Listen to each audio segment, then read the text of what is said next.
विषय असा आहे, शरद पवार राष्ट्रवादी पक्षाचे प्रवक्ते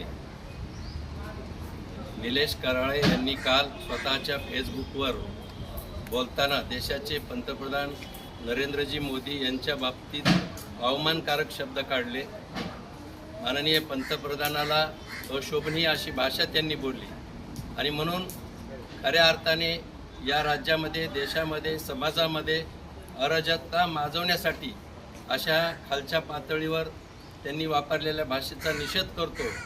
आज आम्ही सर्व कार्यकर्ते या ठिकाणी, आमचे नगरसेवक आदरणीय संजयजी गंभीरे आहेत, किशोरजी परदेशी आहेत, महादेवरावजी मस्के आहेत, महादेवरावजी आदमाने आहेत, ही सारी मंडळी पोलीस स्टेशनला आले असून आम्ही एक निवेदन देतो की कराळे मास्तर हे प्रवक्ते आहेत आणि प्रवक्त्यांनी समाजात कसं बोलावं याची आधी शिकवण घ्यायला पाहिजे.